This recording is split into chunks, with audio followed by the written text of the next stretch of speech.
Assalamualaikum. Selamat datang di channel Lendor, Legenda Horor.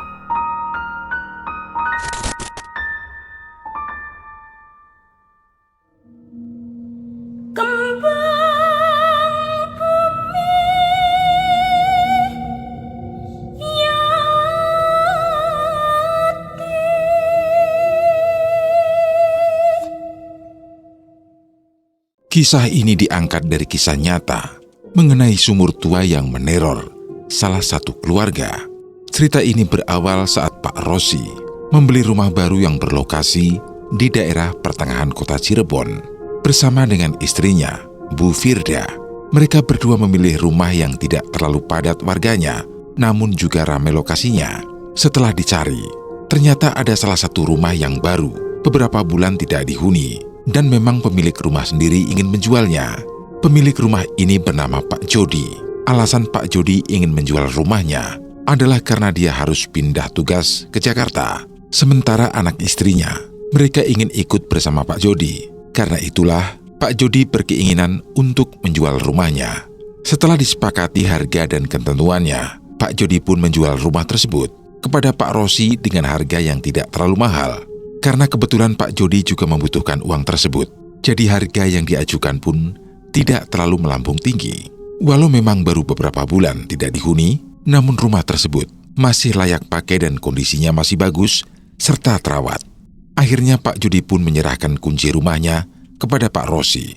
Dan hari itu juga, kepemilikan rumah Pak Jody berpindah kepada Pak Rosi. Keesokan harinya, Pak Rosi dan juga Bu Firda memindahkan seluruh barang-barang miliknya.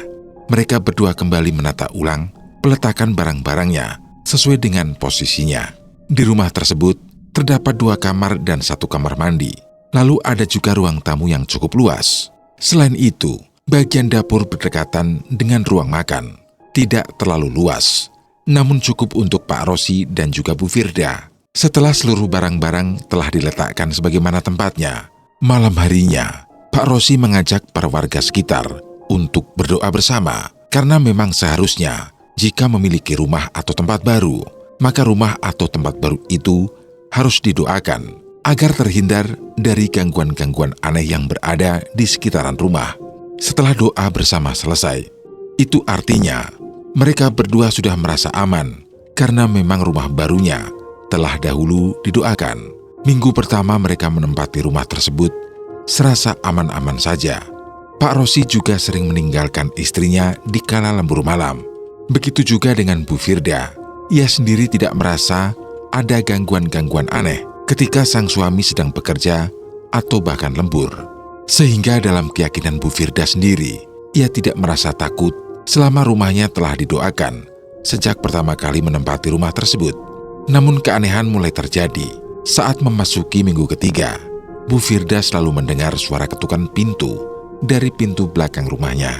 Semenjak pertama kali mereka mendatangi tempat tersebut, Bu Firda dan suaminya belum pernah menengok ke bagian belakang rumahnya.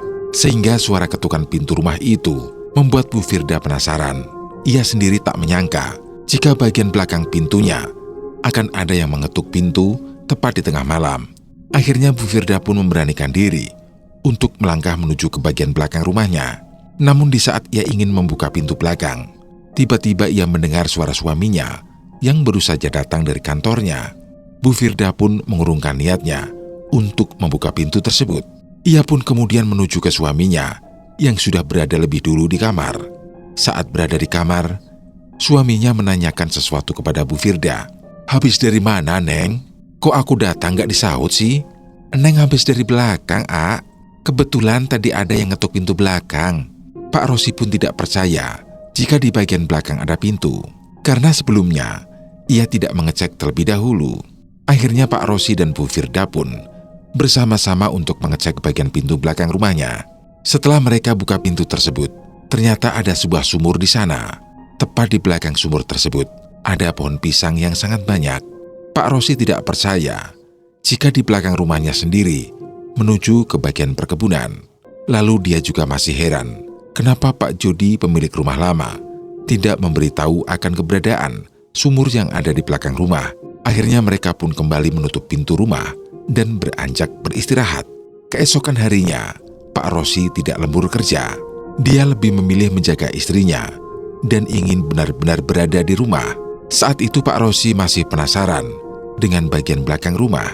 Dia pun pergi ke belakang seorang diri untuk memastikan isi dari sumur tersebut. Setelah dicek, ternyata di dalam sumur tersebut terdapat air.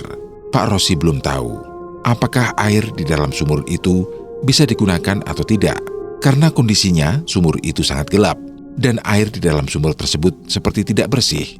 Hal ini disebabkan ada beberapa sampah yang berada di sumur tersebut, seperti plastik Indomie dan dedaunan dari sekitaran pepohonan di belakang rumahnya. Akhirnya, Pak Rosi pun memutuskan untuk kembali ke rumahnya.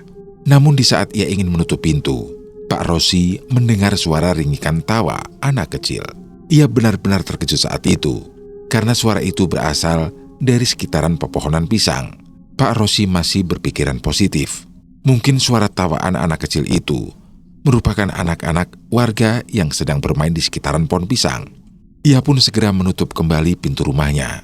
Sore harinya, Bu Firda kebetulan sedang memasak, dan bagian dapur itu sendiri sangat dekat dengan pintu belakang. Lalu di saat Bu Firda sedang fokus-fokusnya memasak, tiba-tiba ia mendengar suara anak kecil dari yang entah dari mana suaranya. "Bukain pintunya, Bu. Kami mau makan."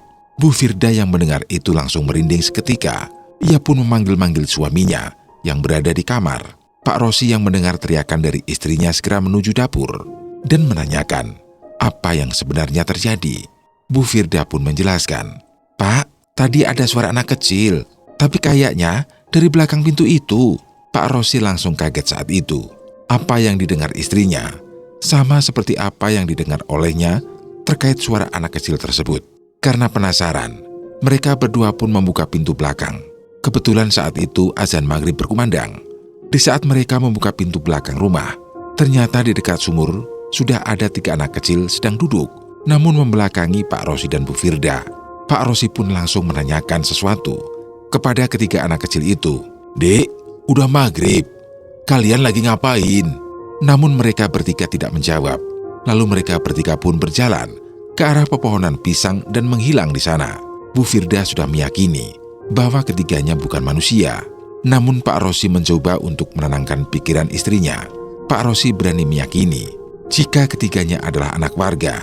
Akhirnya hari itu mereka berdua masih bertanya-tanya mengenai sosok ketiga anak kecil misterius tersebut. Singkat cerita, di 1 bulan mereka menempati rumah tersebut. Kejadian yang sama terulang kembali. Kebetulan Pak Rosi dan Bu Firda sedang makan malam di meja makan dekat dapur. Mula-mula pintu belakang rumah diketuk dengan keras. Lalu mereka berdua mendengar suara mengerikan. "Pak, Bu, buka pintunya. Kami mau makan." Mereka berdua pun langsung merinding mendengar suara mengerikan tersebut. Akhirnya Pak Rosi memberanikan diri untuk membuka pintu, diikuti oleh istrinya yang merangkul tangan Pak Rosi dari belakang. Mereka berdua pun membuka pintu secara bersamaan. Ketika mereka membuka pintu, tiba-tiba yang ada di hadapan mereka sekarang adalah 3 sosok anak kecil dengan mata yang bolong dan wajah yang benar-benar pucat. Lalu di bagian pepohonan pisang, mereka melihat banyak sosok yang sudah berkumpul sambil menatap ke arah Pak Rosi dan juga Ibu Firda.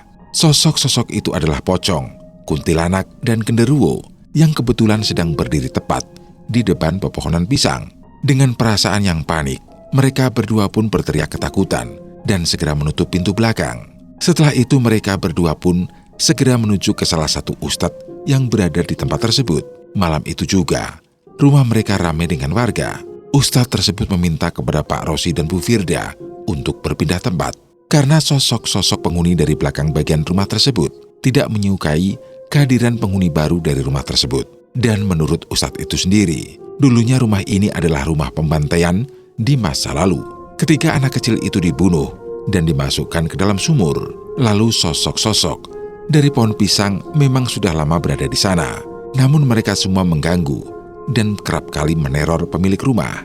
Atas saran dari ustadz tersebut, akhirnya keesokan harinya mereka berdua pindah dan rumah tersebut pun dijual kembali dengan harga yang murah. Namun sampai sekarang tidak ada yang berani untuk menempati rumah tersebut karena mereka percaya jika sumur belakang rumah itu adalah sumur kutukan.